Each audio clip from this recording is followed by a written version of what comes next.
Are we ready? All right, ready. No bras required. The podcast where two girlfriends talk about everything from diapers to death and do it all braless and brutally honest. I'm Megan. I'm a mom of four, lifelong educator, dance studio owner, coffee and wine snob, and never afraid to speak my mind.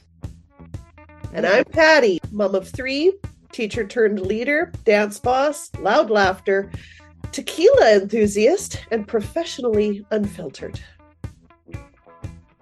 Together, we've got over 30 years in education, seven kids, two studios, countless bottles of wine and tequila, and a whole lot of stories to share with you. What's No Bras Required all about?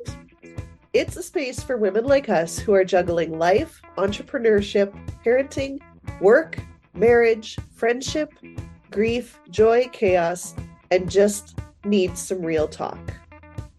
So, whether you're sipping wine in leggings, hiding in your car, or rage cleaning your kitchen, we're here for you.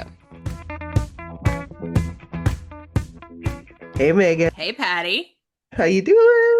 Oh, it's been a week, Patty. I just hobbled myself up here to do our podcast. I definitely was like walking like I just gotten off a horse. Oh, like freshly ridden? Not Yeah. Yeah, no. that much fun? Not that much fun. No, I had physical therapy yesterday, and I don't know, these inner thighs are screaming at me. I had to do the whole like hold on to the toilet and sit down gently, or like if you don't want to touch it because it's school, no thank you.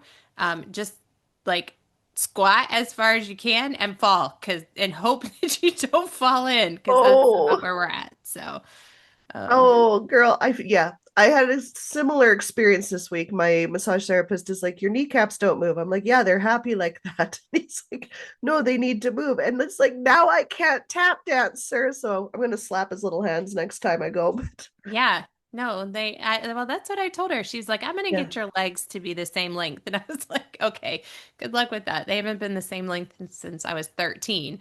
But also, can we just not? Apparently, I like being crooked. So yeah. it's fine. It's fine. Just leave me alone. Just leave me alone. Does she But, understand scoliosis? yeah, no, she's a physical therapist. So she does. I think she just had some, ex- she was excited to do her job and thought she could Aw, fix me. And I just laughed because I mean I it's love very that. sweet. Yeah, it's great. She wants to. Yeah, and then my legs are just between physical therapy and then my workouts. I get up every morning at 5 and do my workouts with my trainer that I've had for 5 years. She has a Facebook group that we do.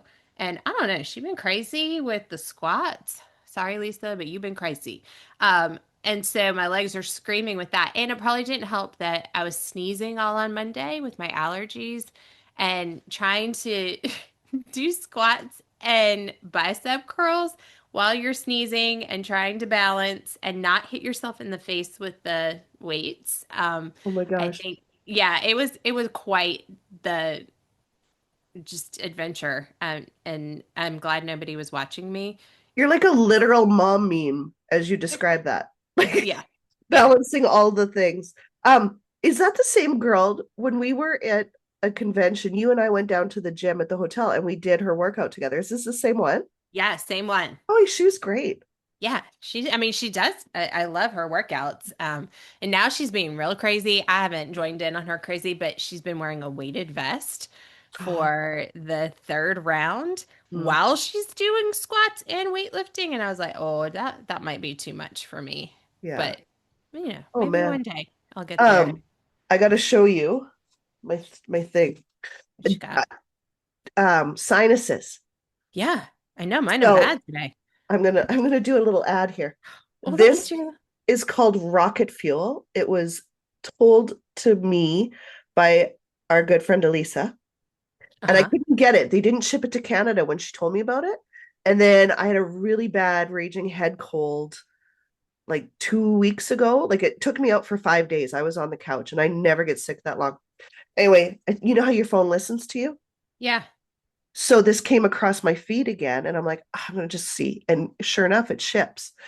Anyways, it is like you you put like 3 drops on a spoon, and I highly recommend you don't get cocky the first time out because it's crazy. But you put 3 drops on a spoon and you just eat it, like put it on your tongue, and then you wait. And I am telling you, it is like Halls and Buckley's got together, had a baby, and it punches you in the face. And it's amazing. Mm. Huge Like, shout out. I was clear taking you it to, out. yeah, I was taking it to clear my sinuses. Works like a dream. My daughter was starting to get a sore throat, so I made her take some. She avoided it, and I gave some to Manuela at the studio, and same thing. Like she was like, "Oh my gosh, that works." So now, like we were making jokes the other night because we're like, "Do you want to take a hit before we go home?" And so we're like, like in the staff room with our spoons. Yeah, we were laughing.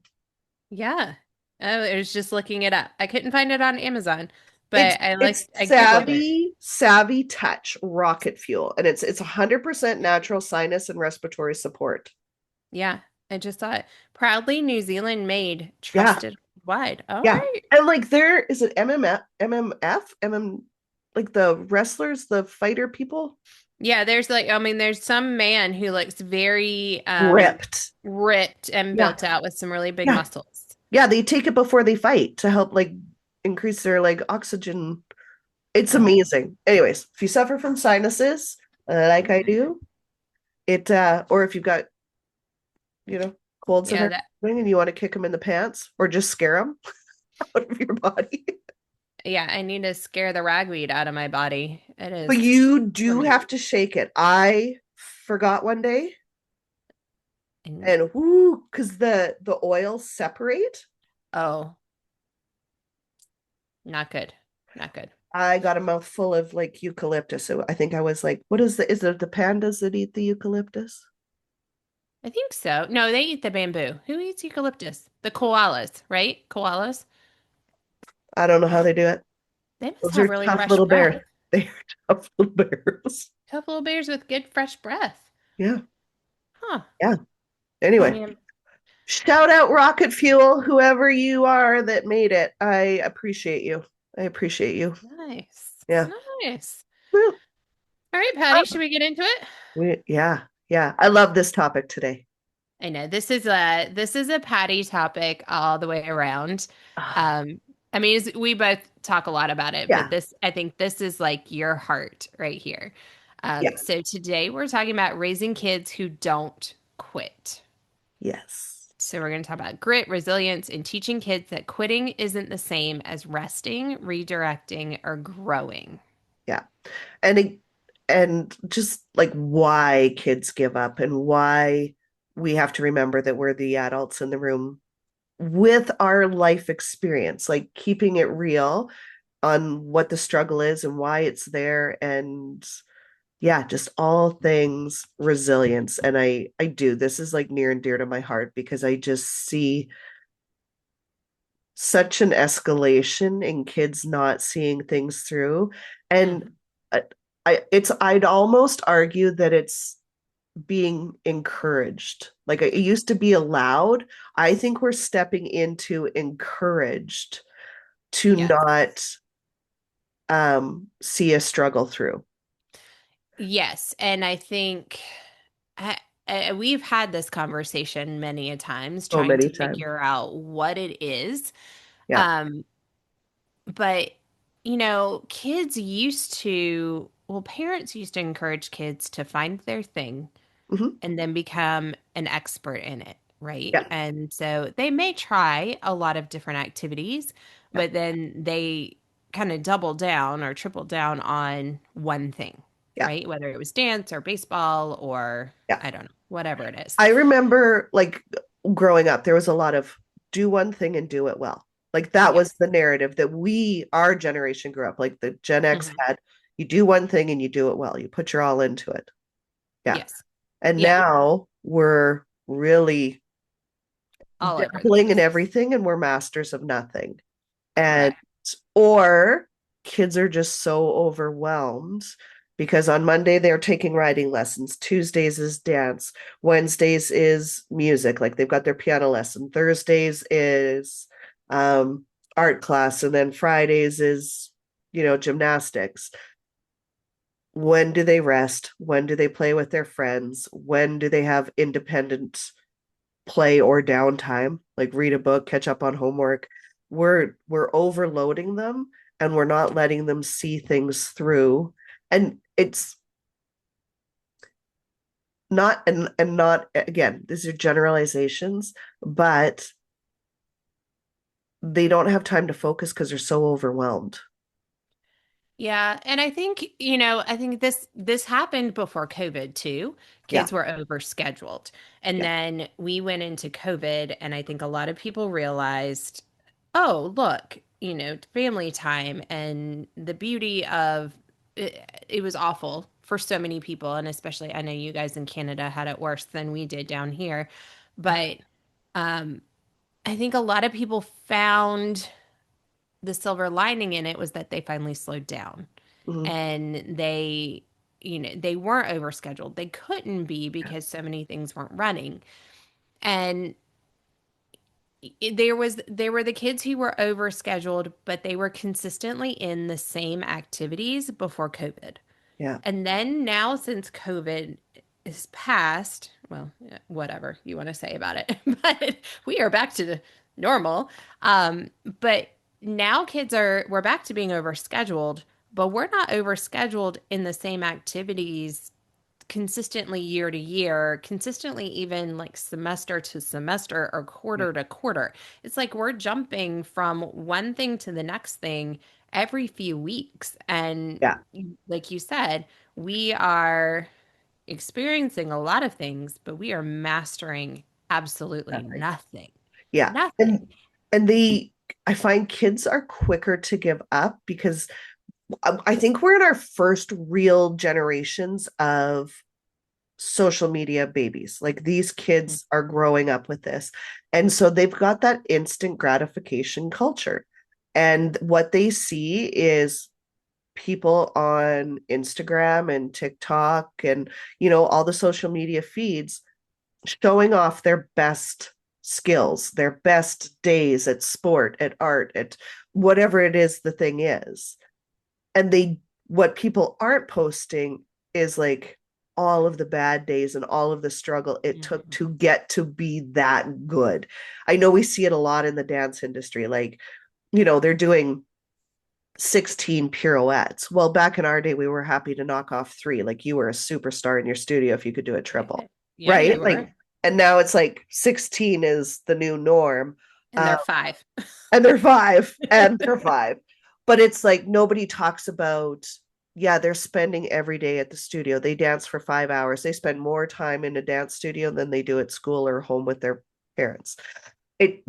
Those conversations aren't seen. And so kids feel like if they don't go viral with their first video, I'm no good. I want to quit.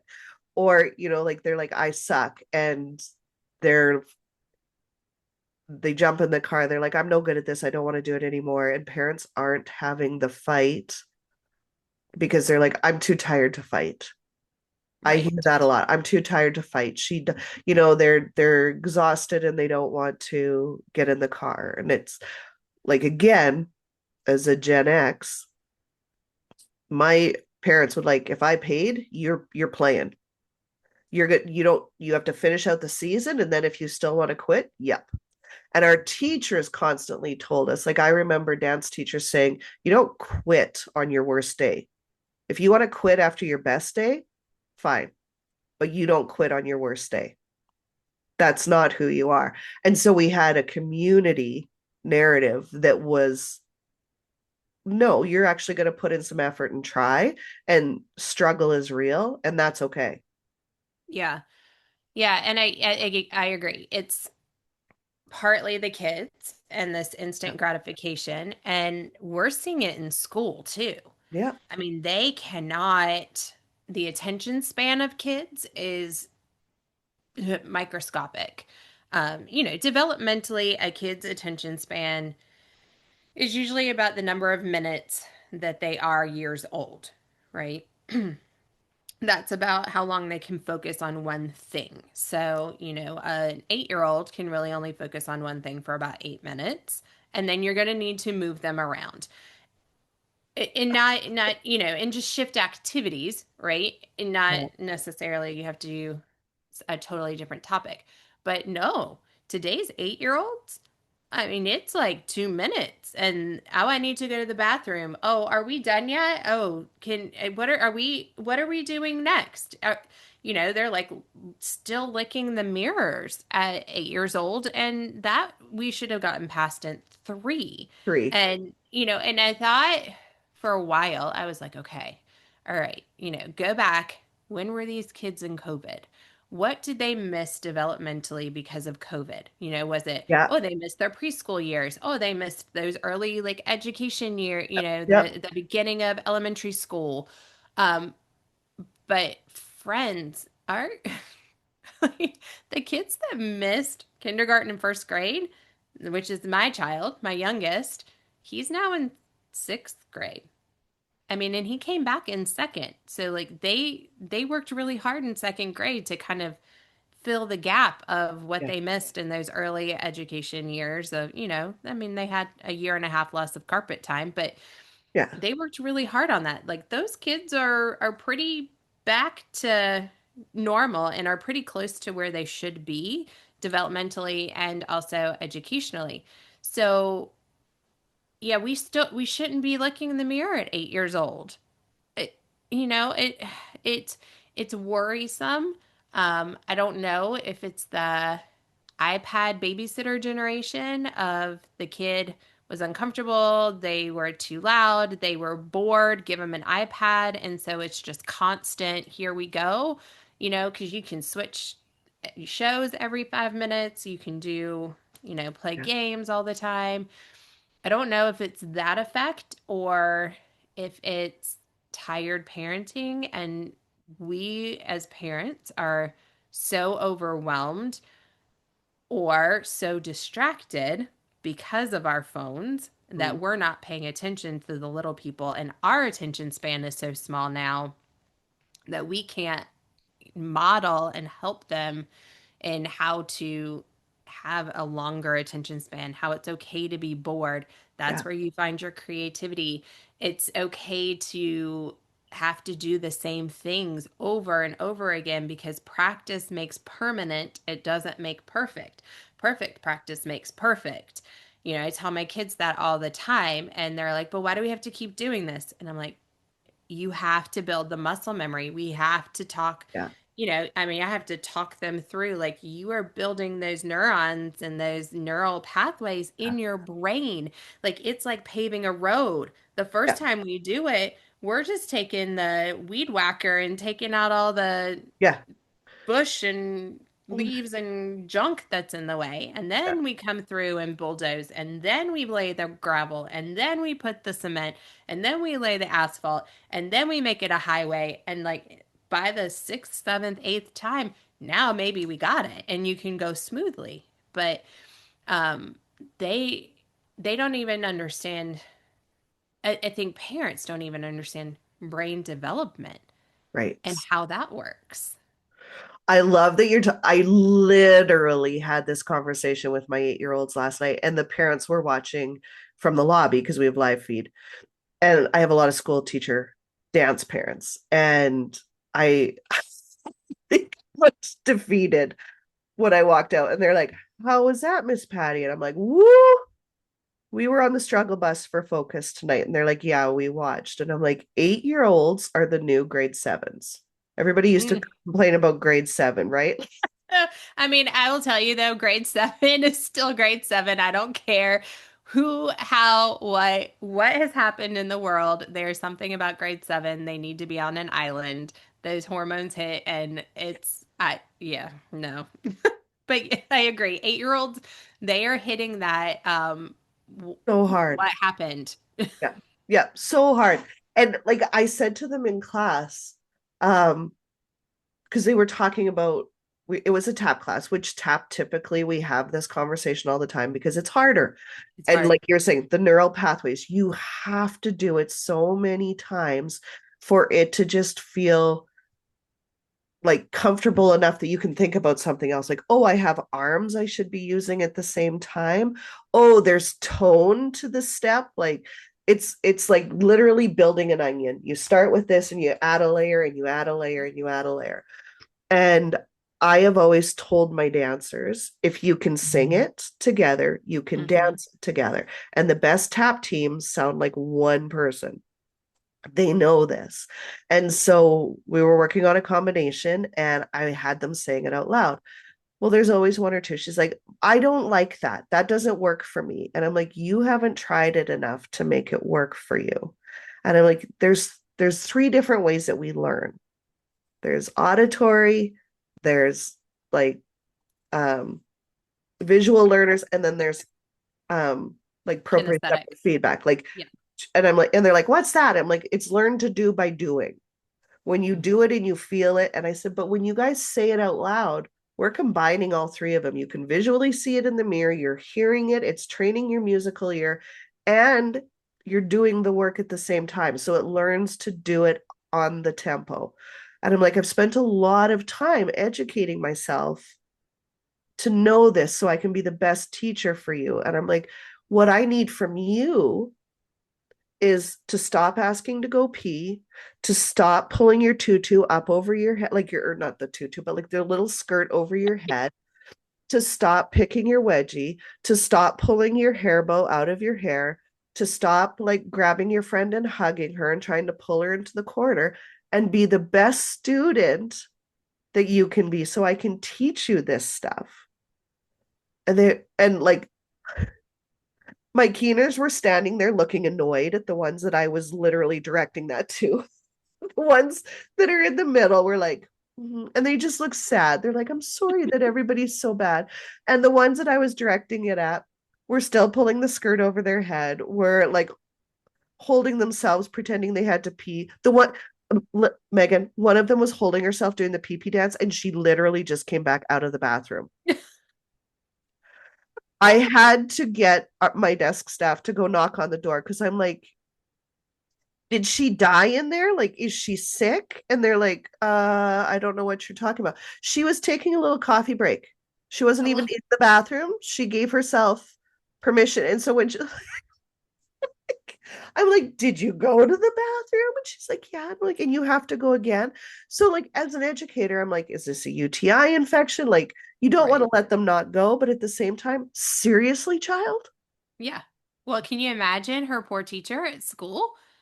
This is No, learned behavior. So she has done this all day long. I can't tell you how many kids I've had that as soon as something gets hard, as soon as it is a challenge, I if gotta they're not poop. getting it, they gotta poop, they gotta Gotta pee, poop. they gotta like it's whatever. Oh, my tummy hurts. Oh, this and Yeah, that. And I would go out and I learned pretty quickly. Like I would go out and I'd be like, hey, mom, I'm really worried. yeah, She's been to the bathroom 5 times in an hour and a half. yeah, You might want to take her to the doctor.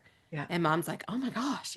First they're like, oh, okay. And then they come back from the doctor because, I mean, I can't tell them that I think it's them avoiding.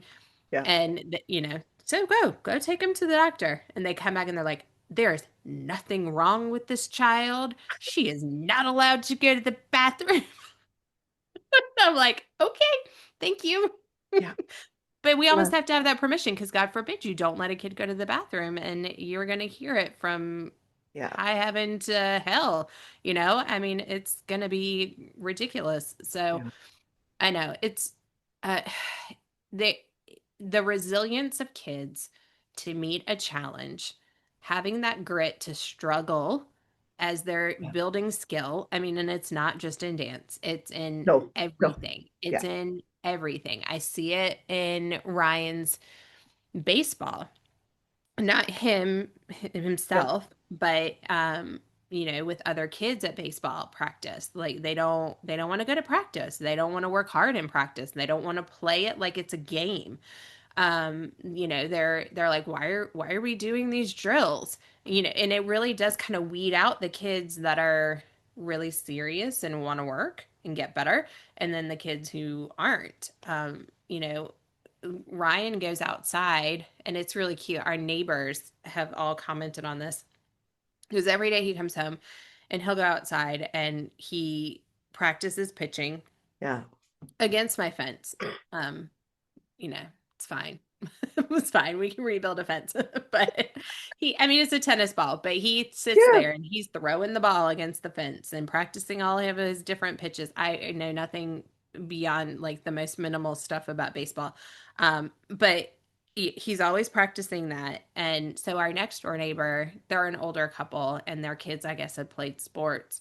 But they saw him every day, out there practicing, and they're like, he works so hard. It's so impressive to see him out there by himself. I mean, we're not out there playing catch.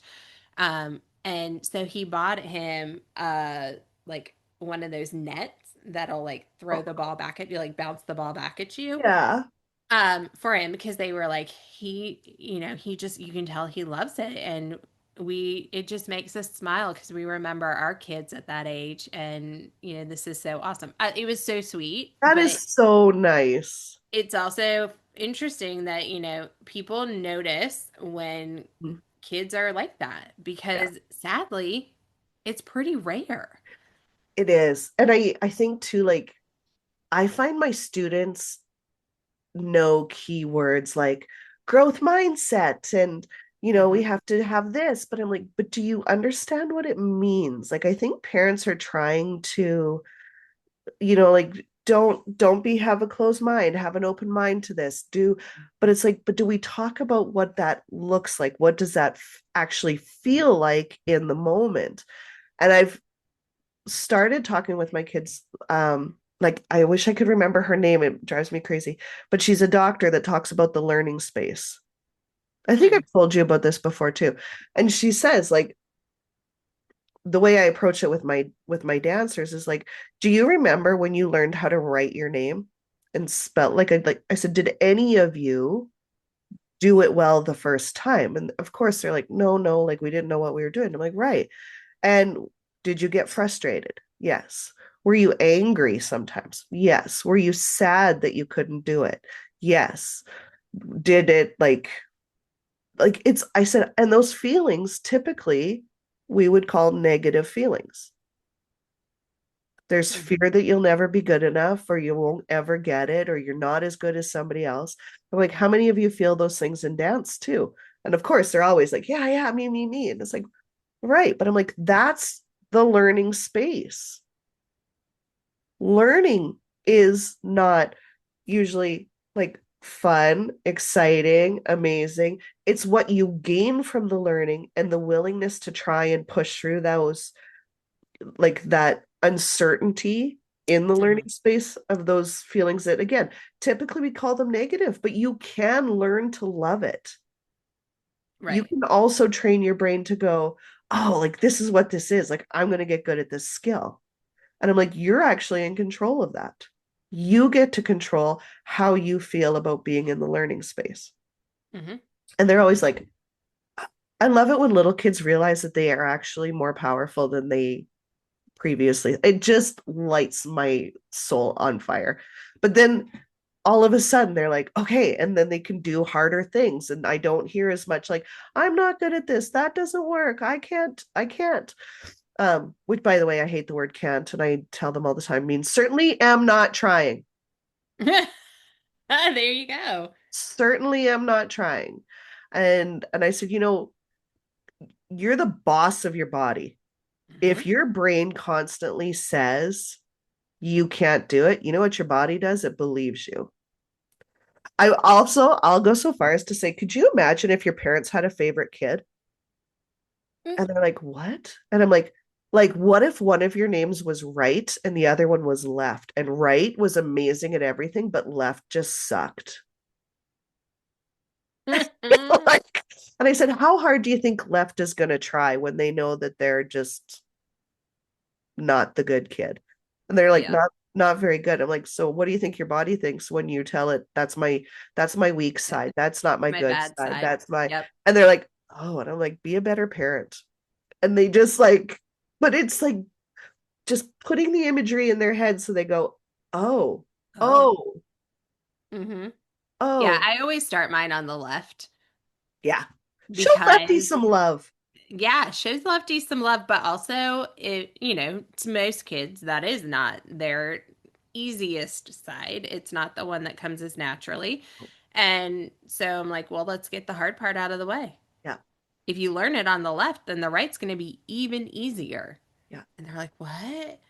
Oh, I'm like, yeah, sometimes we got to do the hard part. We yeah. got to really work at it. It's Dr. Becky who is That's the, her. yeah, Yes. about the learning space. And yeah, I So love her good. because she talks about learning is messy. And I talk to my kids a lot about how learning isn't, we're not climbing a mountain. When you are, and this is in business, this is in life, this is with everything, it's not a straight slope up, and a smooth ride up you go. You're going to go up a little bit and then you may plateau and then you may actually go down a little bit and then we got to climb back up and then we're going to go down and then we go up and we go down. And it's this really ugly, zigzaggy, disaster looking thing. Sometimes we got to circle back a couple times and we get a little dizzy on that merry-go-round before we keep going up. And it's messy. It's not a straight line, but the win comes when you keep going. Yeah. Because And hard work beats talent when talent doesn't work hard. every time, Every every time. time. Say All it the again, time. Patty. Say it again. Hard work will beat talent when talent doesn't work hard. So if you're the weakest link when you're 8, please keep going because I guarantee you when you get to be 13, you may be the top of the class. Yep. And you're going to be so inspiring for the next generation. And Like looking up to popcorn, you. right. And popcorn doesn't pop all at the same time. It does And not. this is a space I talk a lot with my middle schoolers and my middle school Yeah. parents because I see a lot of kids quitting around that age because oh well, Susie is so great, she's amazing and she can do this and that and whatever, and I can't. And I'm like, girl, you're growing. Susie stopped growing when she was in 5th grade. She's going to be 5'1" the rest of her entire life. Yeah, Yeah. she knows how to use her body because she's short Yeah. and And it hasn't she changed. right. And she's Yeah. worked with that same body for years Yeah. now, where your body is continuing to change. And you just got some long legs over here, little giraffe, and you don't even know where your feet are at the moment because your little nerves haven't figured it out yet. They're still growing. Yeah. So, and of course your muscles are tight, your bones grew. And so everything is tight and it takes a little bit longer for everything to get there and for you to get your flexibility back. It's going to come, but you've got to be patient because this is what's happening in your body. Yeah. It'll eventually level out. But, nobody's talking to these kids about this. And parents, I think, are just not informed, maybe not educated on these things. And so then all they see is Susie's getting in the car every day after ballet, crying. Yeah. She's sore, she's tired, she's miserable, she can't do it, she's not good enough, blah blah, like whatever they kind of word vomit out as they're like Yeah. and they're like, what do I do with this? I don't know. And so then the easy thing is, okay, well, do you not like it anymore? No, because of course they don't like it right then. They don't. No. It's uncomfortable and Yeah. they probably are miserable. But then it's like, all right, well, then we'll quit. Time out. Like, no, no, no. Again, like you said, don't quit on your worst day. Yeah. Quit on your best day. Well, and the time to have that conversation isn't when they're in the middle of the big emotions. Right. Wait 3 days, then talk. How are you feeling about dance? And I mean, this is statistically tracked across all sports. Like 3 days, 3 weeks, 3 months. It's the like the rule of the thirds. 3 days, they're going to be their most sore, their most tired, their most whatever. 3 weeks, routine is setting in, and they're like, "Ee." But 3 months is really when a lot of kids drop out of sports. November is a big month for kids dropping soccer, hockey, piano, whatever, because you're settling into that routine and it might be getting boring, or you're making an opinion on, I'm not as good as the other kids. And Hmm. what I wish every parent would say when they hear that is go, say that again and add the word yet. It is not a life sentence to not be as good as somebody else is in this moment. It is a life sentence to quit and give up. Yep. And when we allow kids, especially young, like that 3 to 10, I would say is so instrumental. If you let your child quit when they're 3, they will continue to quit. And then they never stick with anything. And then you end up with a preteen who doesn't know where they belong or what they're good at. Hmm. And that's a dangerous place to be. It's a very dangerous place to be. Yeah. And so and I'm not saying like if they hate it, yes, let them drop it, but make them finish the season or whatever the session is. Like if it's a 6 week session, if you're worried about it, look for activities that are only half like 3 months, 6 weeks, 8 weeks. There's lots of little activities that allow parents to try with their kids before you commit to a full year thing. That is fine. Hmm. um, I know at our studio, like we do little 6 week sessionals for our 3-year-olds, and I have parents that will sign up for every 6 week sessional because they're still like, I don't think they'll do the full year, and I'm like, you just did a full year of 6 week sessionals, but Right. that's okay. It's okay, and you know your child best, but give them those little stepping stones. Like if they're a kid that needs more change, do that, but make them finish the session and have the talk with them before you sign it up. Right. Here's what we're going to do. I mean, I think and I don't know if this is a Canada thing, but I know here we have like the town recreational centers. Yeah. And, so they run the seasons and everything's like 8 weeks, right? Like an 8 week session. And so they have all kinds of things, the different sports, you have dance, you have music, they have art. I mean, they have all kinds of stuff. And that's a great way to see, does my kid like it? Is it something that they're going to want to stick with? But here's the other key to it is that it takes especially little ones and really any kid because you're building new routines, you're building relationships, you're learning what it's all about, that first month, especially if they're going one time a week. Think about this, parents. 4 times, 4 times they've been to dance class. Four. That's like Monday through Thursday when you took them to their first day of daycare or preschool. And what did they do? They cried every day Mm-hmm. because it was a new routine and they didn't want to leave you. Yeah. So, yeah, I know that it's been a whole month and they're crying, but hello, it's been 4 dance classes. 4. And it takes them about 6 to 8 dance classes to even figure out the routine Yeah. and to even know what's happening. And if your kid is that little perfectionist child, I mean, I can tell you a 2 is kind of hard sometimes, but sometimes I can tell you with 2, but definitely by 3, I can tell you what kind of kids you're going to have. Your little one is a perfectionist. They're not going to do anything until they know how to do it. And they're the ones that are standing in the Yeah. back or sitting on the floor and Yeah. they're watching. They're watching, but they're not participating. Yeah. And it doesn't mean that they don't want to be there. It's because they need to learn and watch and figure it out. And if you go and you catch them in the living room or their bedroom or the playroom, they're doing dance class and they're practicing it, but it's in a space where they feel safe and nobody's watching them.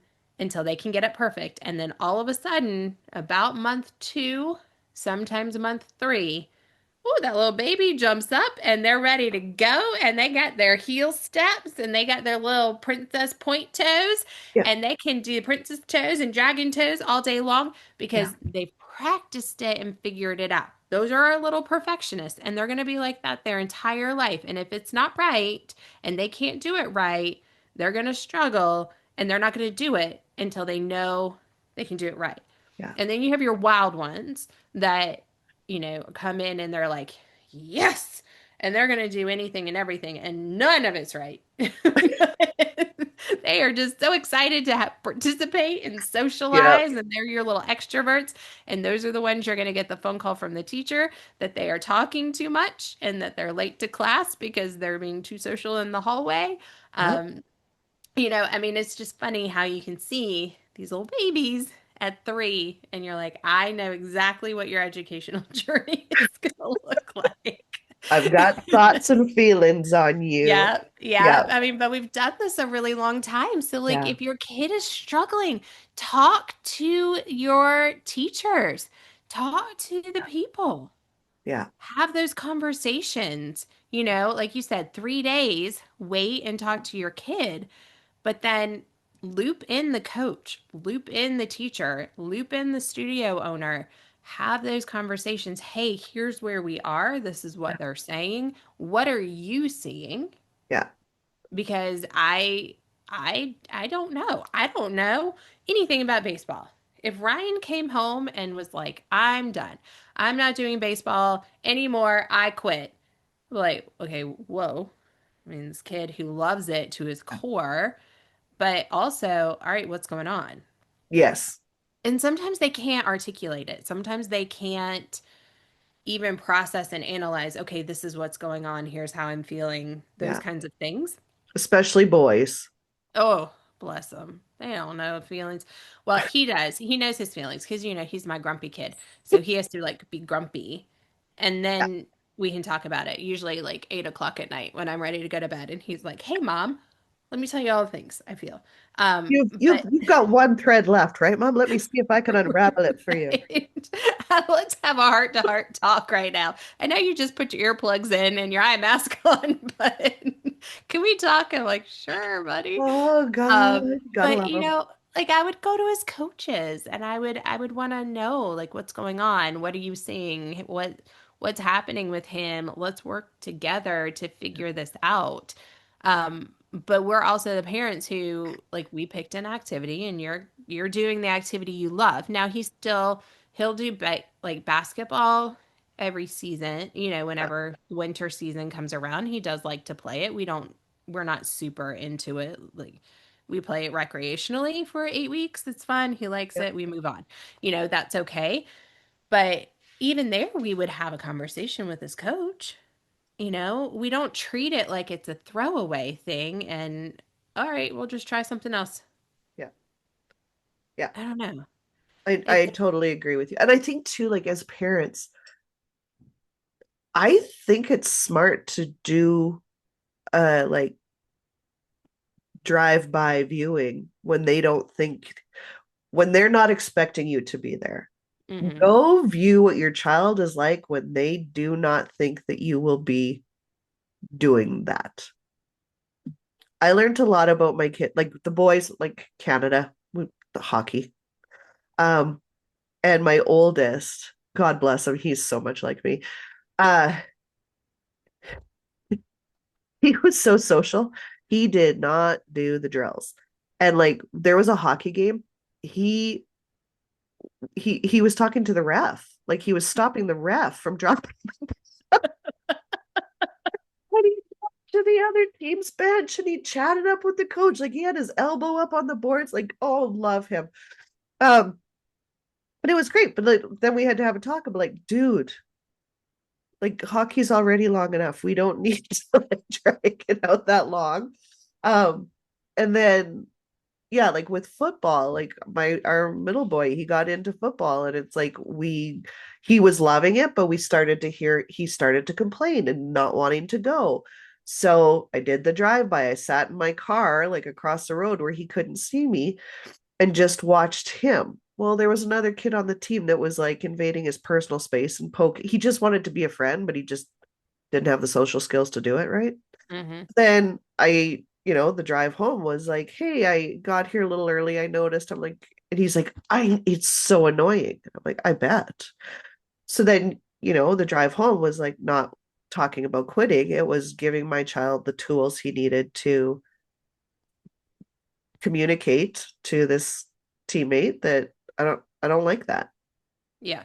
Right? Like, Right. and then if it escalated, like, let me know if you can handle it on your own. But if not, I'll talk to the coach because the coach is busy and can't just watch you all the time. It's not Mm-hmm. that the coach doesn't care, or isn't like, but I'll let them know. But I always tried to get my kids to solve their own issues first. And Yes. that's a big part of it too, I have this one mom. I adore her. I love her so much.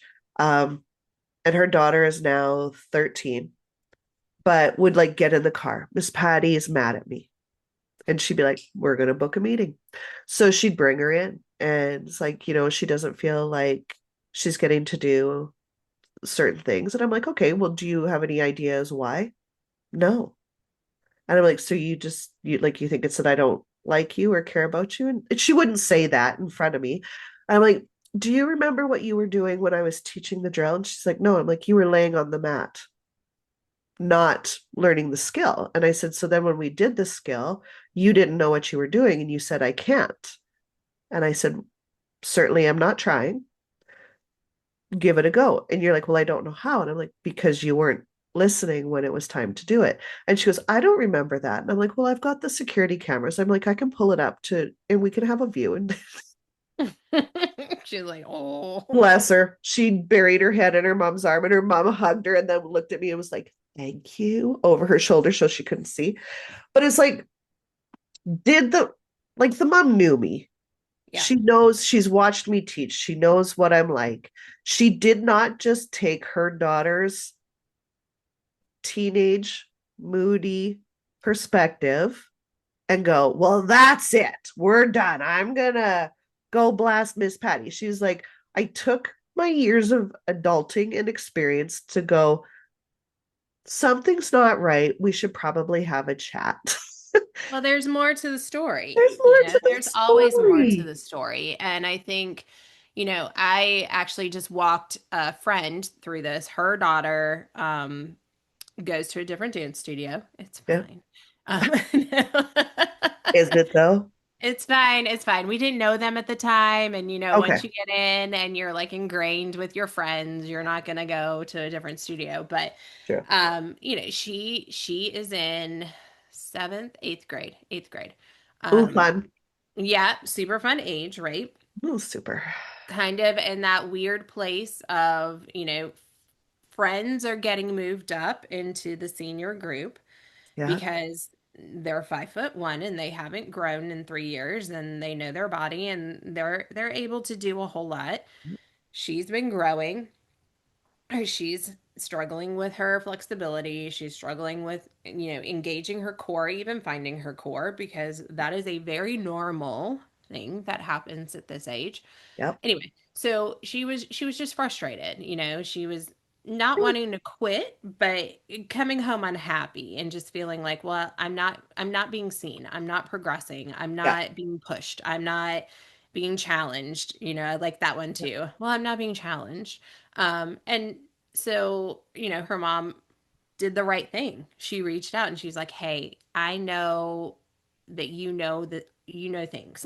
Yeah. Like this is what you do. I know you know Um, things. I love that. yeah, I know you know things, and this is what you do. And can you help me? I don't know how to approach this conversation."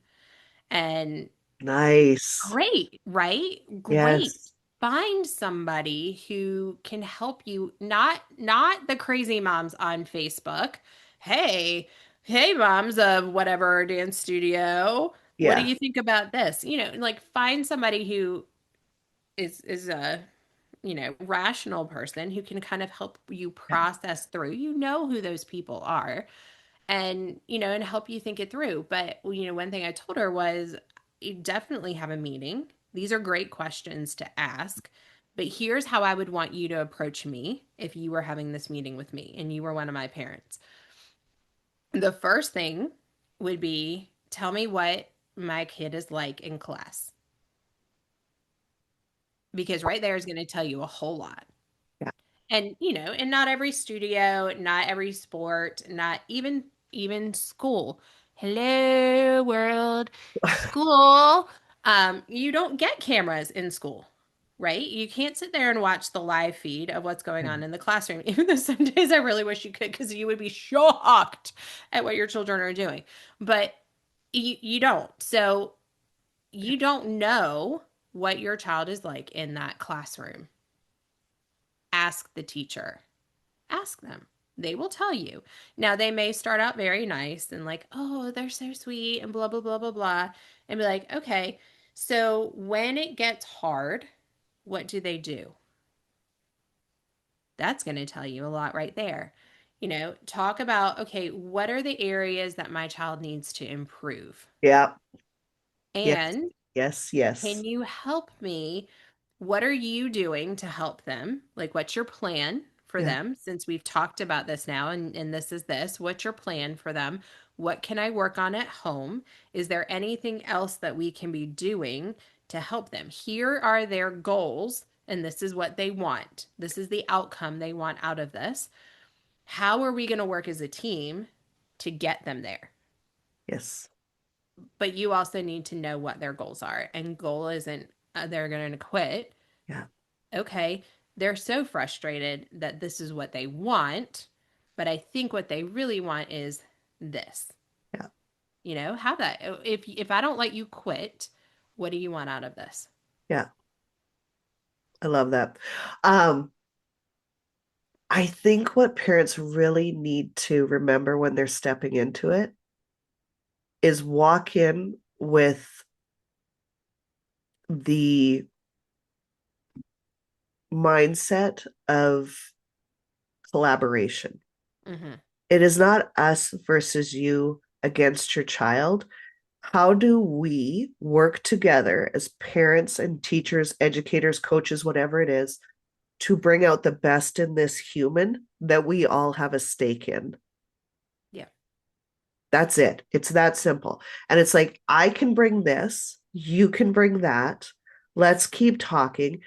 And this kid is going to turn out so good because they don't even know what they're capable of if we don't give them opportunity to experience it. But we can't save them from it. We have to let them struggle through it with high support. Mm-hmm. And there's such a difference between saving them and taking them out of the frustration and supporting them through it and being like at home, yeah, the narrative is it's tough. I am so proud of you for pushing through this. This goal of yours is big. And look at you. Like most people don't have the courage to try. Like whatever you have to do to build your kid up and just celebrate effort. Yes.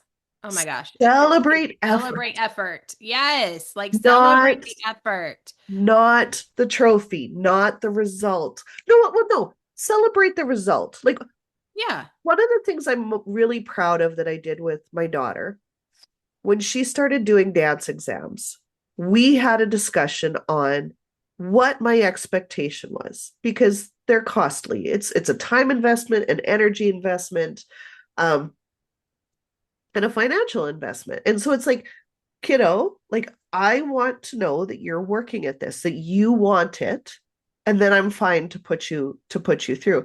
And she's like, well, what is a good result, mama? And I'm like, it's what I tell everybody at my studio. Like, there's a grading system. Like, so it goes retry, which nobody wants because that's you didn't pass, you didn't make it. Pass, pass plus, commended, highly commended, and honors. And I said, my goal as a studio owner is to have everybody at commended. That is like a national average. It means that you met the requirement, and like you're ready for the next level. But I Mm-hmm. said, if you get highly commended or honors, That means you really knew your work, you really put forth an extra effort, and the next level will be a little bit easier for you. It means like your growth will support even better. And so we had that talk so that she understood what a grading level and a grading system is. And it's worked well in school and everything else. It's like, this is like where you need to be in order to be the minimal level of passing. Is that what you Hmm. want? And she's like, no. And so she's like, well, I think I want to get highly commended or honors. And I'm like, I love that. Let's make that the goal. And then when she was little, like when she was like 6, 7, we would choose rewards. If Addie, you you get just said 6, 7. 6, 7, 6, 7. oh my God, I'm so sorry.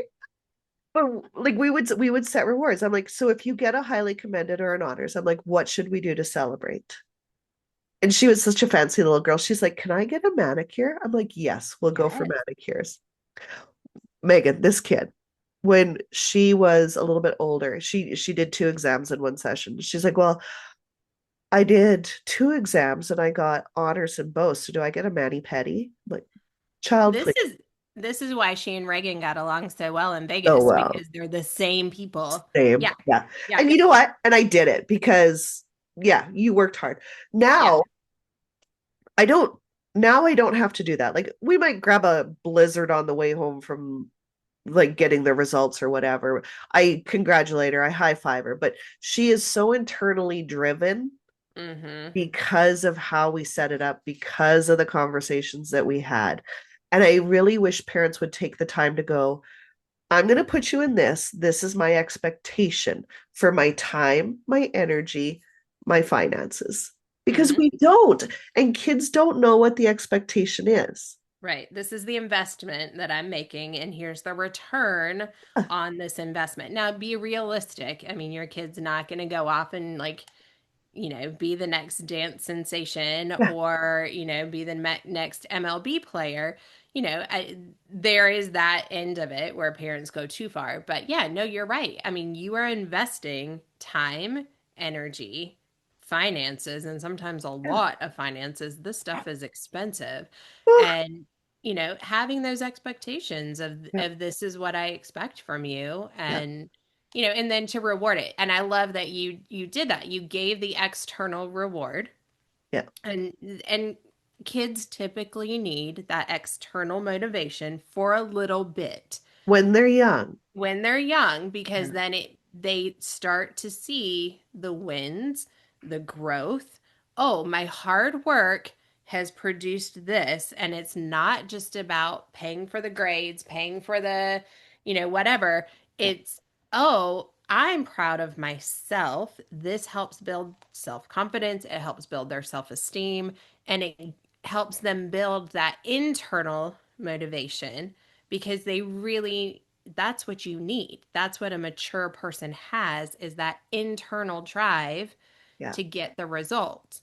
Not based on the outcome, not based on the win or whatever it is. They're yeah. just proud of themselves for finishing it, for Yes. doing it. And I think, I struggle now as an educator with how we have set up the education system. So we used to, I know, I'm going to go there, We're going but there today. I'm Holy, going there today.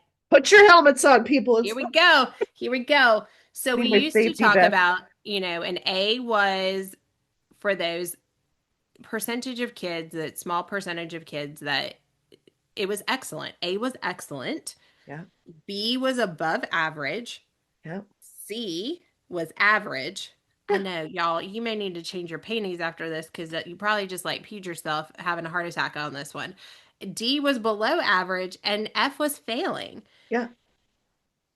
What happened to the B, C, and D? Because now it's ridiculous. It's an A. Everybody got an A. Everybody got an A. Everybody wants an A. Everybody not excellent, friends. I am not excellent at math. I am not. I never was.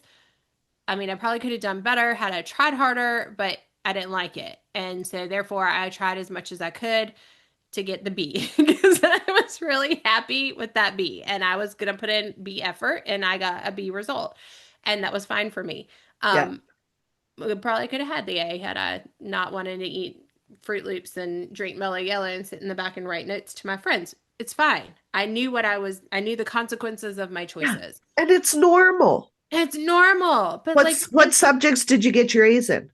oh, history, English, chorus, All the ones you science, liked. everything except for math. I didn't like math. Yeah. And Um, that's normal. Like if we yeah, as parents totally think normal. about it, we work harder on things we like that we feel good at. Correct. But like we as teachers need Oh, to have that rigor there. It's everybody's not an A kid, and we've got to stop just giving out A's. Because here's the thing, parents, you sit there and you look at your kid's report card, and I have these conversations all the time, and it's really hard as the administrator now to have these conversations with parents who are like, I don't understand. My kid has straight A's, but they are not passing their standardized tests. And so they must have test anxiety. They must have this. They must have that. There's something wrong. They can't take tests. I mean, obviously they've been taught the material and they're experts at it because they have an A, but they can't pass these tests. So now we need all these accommodations, and now I need a 504, and I'm going to go get them tested for ADHD and anxiety, and I'm going to put them on these pills. And I'm like, oh, time out. yeah. They're not experts. They sat there and they colored some really pretty worksheets Yeah. and they did some extra credit, and they probably made that poster look really good because they used your Cricut or you did the Cricut and you made their poster look amazing for them. But Yeah. seriously, Yeah. but no, they're not experts at it. And, you know, and when we have all these kids that have these amazing grades, but yet all those kids aren't passing the standardized test, and there is such a thing as test anxiety. There is such a thing as kids who just Yeah. they can't test, they don't test well. I have a kid that's like that, but I also sit there and look at her and I'm like, but I don't think you actually know the material. You are the good kid who sits there and does what you're supposed to do, and we have inflated your grades so much that Yeah. only 30, 40, even 50% of your grade is about mastery, and the other 50% is all about you following directions and being a good kid. We have a problem.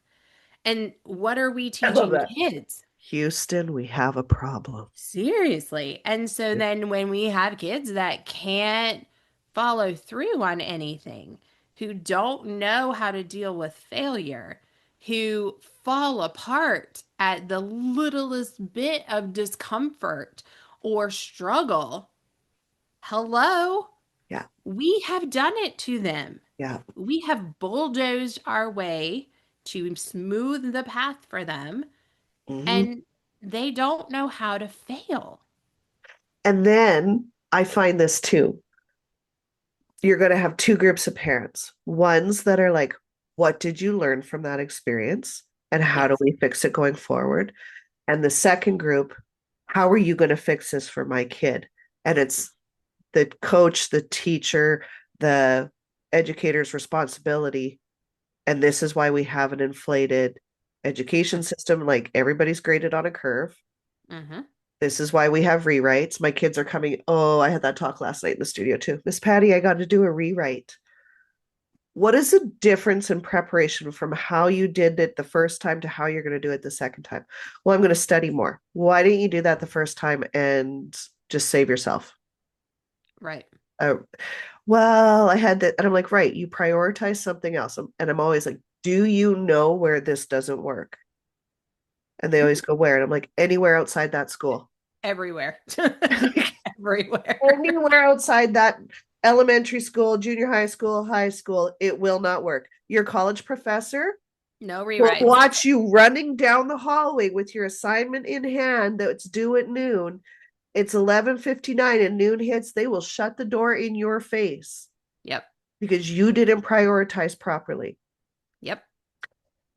And Yeah, if there's no retakes in college. there's You know, and not, it used to be there's no retakes in middle school. And then we were like, oh, just kidding. Okay. No, yeah, no, no.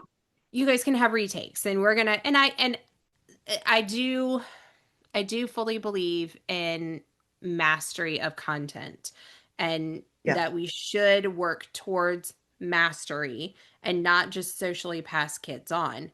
However, we don't do that either. So like we're in this mixed mindset Yeah. of, oh no, no, no, no, we're going to give them retakes so then they can master the content, but then we socially pass them on because they don't ever master it, and we're not sticking Yeah. with one thing until they do achieve mastery. It's Right. a whole mess. But I'm okay with that, but also it's not going to happen in college. But then I was shocked because I was like, all right, I told all my middle schoolers for 20 years, I'm like, when you get to high school, there's no retakes, there's Oh, no retest, there's no test corrections to get some credit back. Like, and then I get to high school and I was like, what the hell?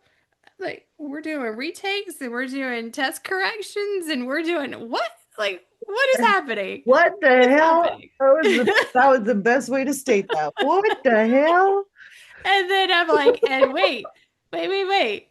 So you're telling me that, 85, 80% of our kids passed their end of course test, but we only have 5 kids on the failure list for that course? What's wrong with this picture, friend? Like, hello? And they're Yeah. like, yeah, no, I don't understand what's wrong. And do. Hold on. Hold on. hold hold my water, because I'd say hold my wine or beer, but I have that at school. But I'm like, here, hold my Owala cup, please, because I'm gonna need to get on my soapbox and have a little Yeah. preach. It's wild to me, but I'm like, this is why, and this is why we have kids going to college that can't handle it. This is why the dropout rate freshman year is so ridiculously high. This is why we have suicide rate for kids is the highest it's ever been. We have a And suicide rate for 5 to 10 year olds now, and it's growing. Is that yeah, not the saddest thing you've ever heard? well, that they, one, even know what that is, Exactly. that it's even in their vocabulary, and let alone they know what it is and how to do it. And two, that kids are that emotionally dysregulated Yeah. and depressed and anxious that that's what they think is Yeah. going to help solve It's it. gonna work. Yeah. And It's it is so scary. But one thing I can tell you is that kids that have a good support system, that yeah. have not just at the home and not just with friends at school, and not about what their grades are at school. No, It's support. not support. Yeah. They have places where they are building their confidence, where they are feeling like I am achieving something. I Yeah. am seen for the person that I am, Yeah. that I can be who I want to be and who I really truly am. I can be my authentic self. When they have places like that, and they have not just one support system, but several, because Several. you have surrounded them with these loving, caring adults who are invested in their growth and in them becoming amazing humans, those kids aren't having these problems. No. And we've when we let kids quit every 5 seconds, when we let them quit when it gets hard, when we're bouncing from activity to activity to activity, and they never build that village that they need, and you as parents don't build that village. We're not in church anymore. It used to be the church, it used to be the extended family, The neighborhood full of the kids. neighborhood full of kids, and you Yeah. knew your neighbors and everybody talked. Like, it used to be these communities that we had, and you had Yeah. so many, and now we're all so isolated. And I 100% understand sometimes your kid hates an activity, but you've got to get them into something that they are building that confidence and building that community and finding their people who are Yeah. like them, and they see, Yeah. hey, I'm normal. I'm normal to this group. I'm normal to these people. I may not be normal to everybody. I got my little quirks, Yeah. But hey, these people get me. You need that, and you need that as parents, and we've got to get back to that. But it comes from the activities. And parents modeling it as well. Like Yeah. if you never let your child see you uncomfortable and pushing through, if you never let your child watch you fail at something with dignity, Hmm. full caps with dignity, um, Right. how do they know how to behave in those situations unless we're walking them home through it? And that's, I think, largely why, like, that whole growth mindset, that whole get them to the finish line, it's not about the trophy, it's about the finishing. And then talk about how they changed, what you saw develop in them through the process. Yeah. Not again, not the trophy, not the trophy sitting on the mantle, not the report card score, not the, you know, like I think about even like dance competitions and how much they changed. There Oh, used to be bronze, silver, gold, and then we would go home. We've got like how many levels of winning now? Like there's, well, first of all, you don't even do bronze and so like not only do we not nobody gets do bronze, bronze, nobody gets silver. nobody Everybody gets gets a silver. gold or high gold or platinum or high platinum, Yeah, titanium, diamond, princess yeah. style. I don't know where they come up with some dumb name for it, and Yeah. nobody knows what it means. Like I, I My don't even know what it parents, means sometimes. my parents said to me like when last season, like after comp, they're like, I don't understand the marking. And I'm like, nobody does. And that's why I always say they don't matter. We're Right. going to do the best that we can and do better than we did last time. That is the goal, to work as a team and become who we're meant to be with Yep. the people on the right and the left of us. That's what it's about. Yep. And to be honest, I don't even care about dance competitions anymore. What I care about is that they all book at the same hotel so the kids can get to the water slide because that's where the team is built. That's where it's built in the pool. It's It's built in always the built in the pool. pool. Or Yep. ice cream afterwards, or the team building things. Yes. We go to like I tell my kids in studio, you earn your trophies here, you just go there to pick them up. Yeah. That's it. It's a road That's it. trip and a hotel stay so you can bond. Yeah, we had that exact same conversation with Ryan's baseball team, Yeah, and it was they do summer ball, and the rec teams they kind of play throughout, but the summer ball is really where they bond. And we had a weird summer this year, so it was like we had a couple local tournaments, yeah, and it took until about July for us to have one that was out of town where the kids got to go to each other's rooms, hang out yeah, in the pool, go to lunch and dinner together, like having that bonding time. yeah. And as parents, we were sitting around and with the coaches, and they were like, this is where the team is made. 100%. This is where it's made. It's not on the field.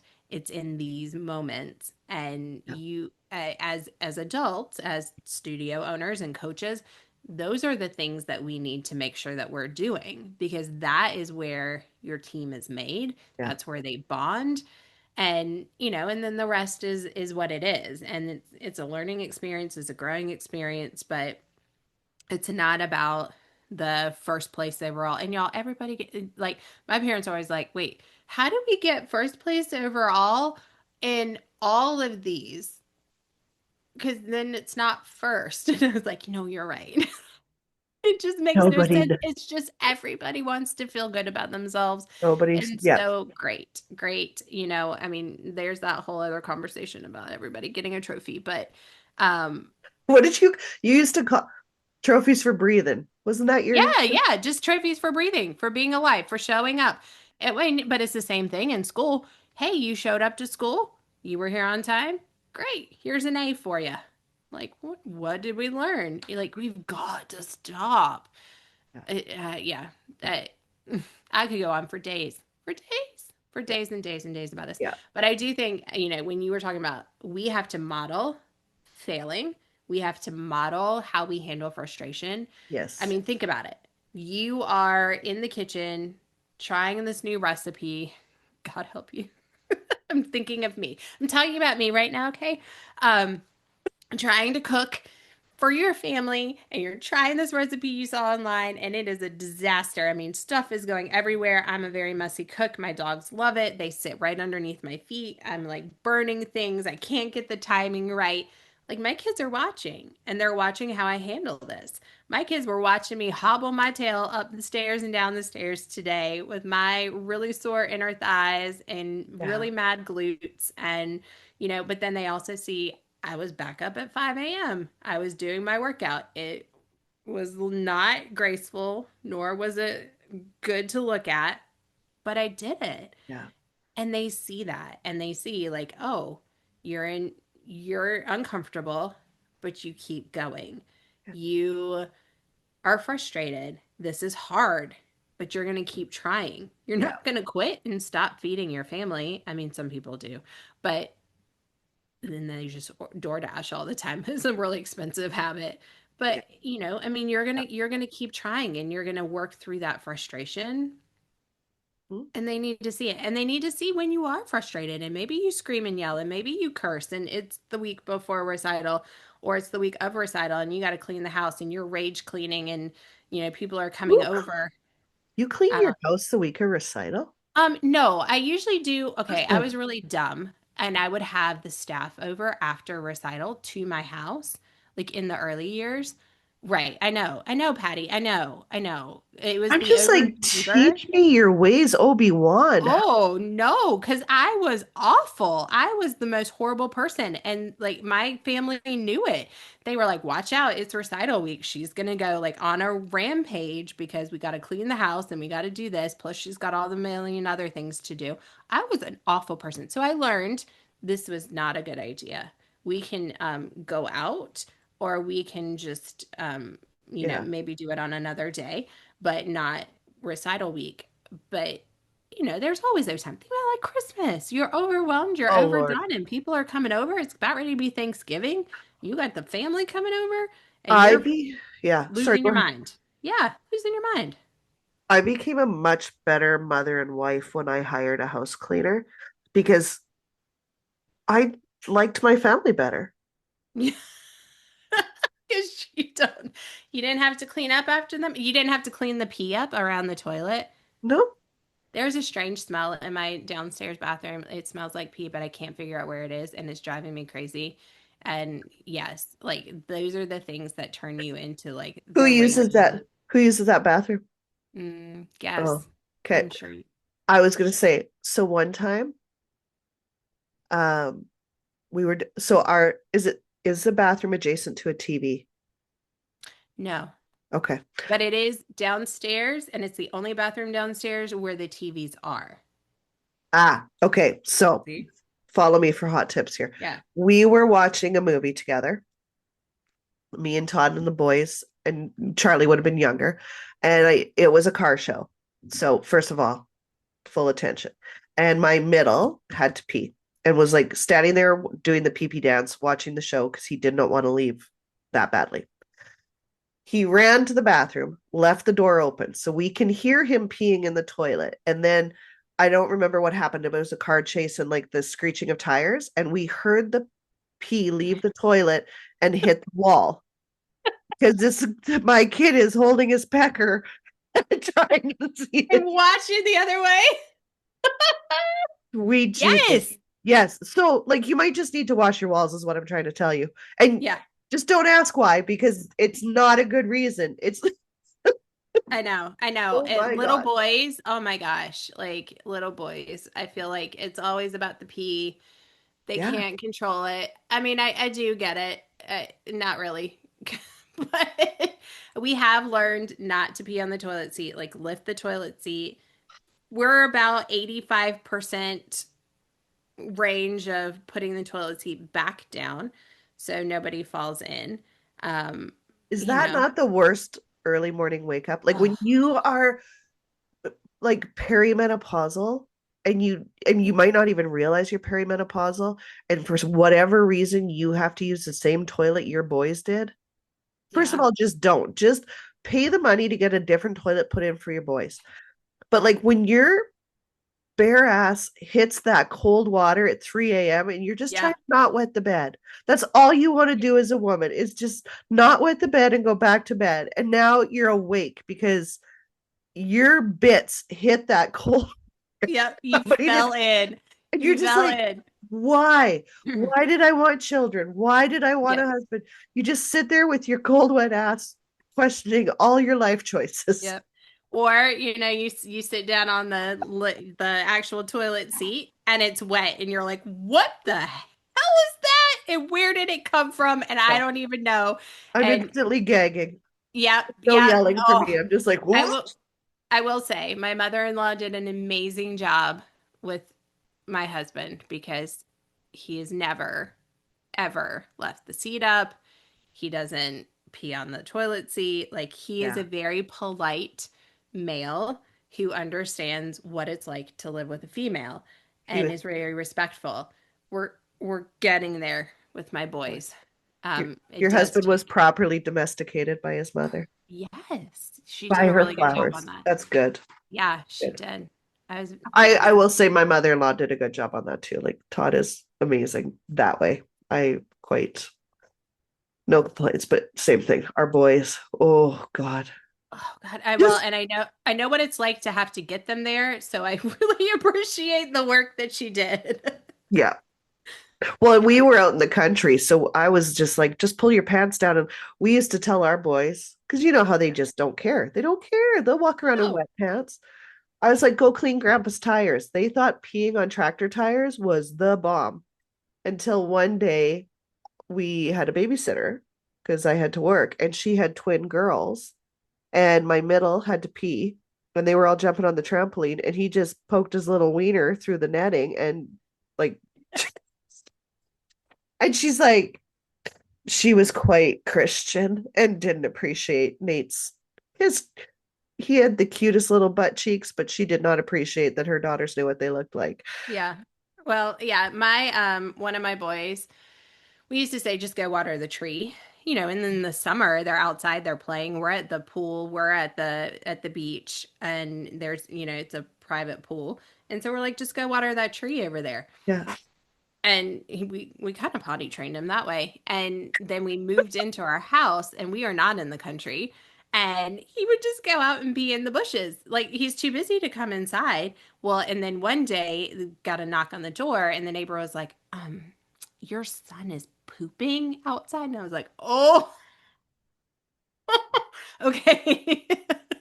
We're gonna have a conversation. Like, Most people are oh, like got the doggy bags and we're cleaning up yeah. after our boys dropping I would, pieces in the yeah. neighborhood. Like, oh no. And we have neighbors now Yeah. and all the things. I was like, oh, all right, we gotta stop it. But when they're little, they don't know how to find the flap and push it through the hole or just pull it down in the front enough.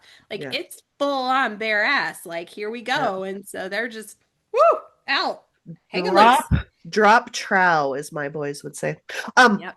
while we're on the subject of potty training boys, I have Oh, a hot tip that ooh. I got from there was a study done in Sweden in airport bathrooms because they're notoriously disgusting, especially men's.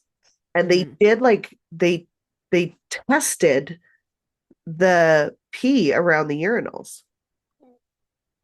Okay, so get this. Like, and this is like grown men. This is not like little boy urinals. This is grown men Right. urinals. Okay. So gross. So they tested it. Then they fixed it. And like it's a ridiculous percentage, like something like 87% less urine around a urinal. They put a fly sticker. I've seen that. Yep. Yeah. So I kept a little bowl of Cheerios in the Hmm. drawer beside our toilets when the boys were learning to potty train. And I would just throw Cheerios in the toilet every time I left. And so, man, they got really good at target practice. Yep. And it was great. Like it really made them hit the bowl. And I'm like, you just got to give boys a target to hit and they'll do it. Just give them a target. Yep. We did Fruit Loops. Yeah. Hmm. Yeah. Yep. So And they good. loved it. Yeah. Yep. And if you're out in the country like we were, Cheerios biodegradable in your septic field, so don't worry about plugging that up. Yeah. Yep. Hot tips by us. hot tips to end our amazing podcast today. And Starting with kids who don't quit and then finishing off with potty training your child. Boy. yeah, you never know what you're going to get from us on No Bras Required. But thanks for listening this week, and we'll be back next week with more hot tips on parenting, life, and anything from diapers to death. Yes. Thanks for listening, guys.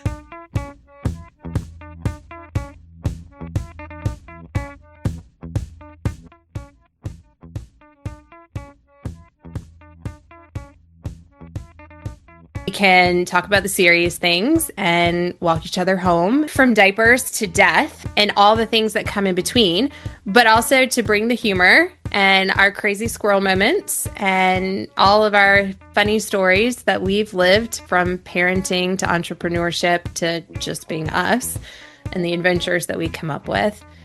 But we want to build a community and be those people to give you some sound advice that, you know, maybe makes you giggle a little bit every once in a while.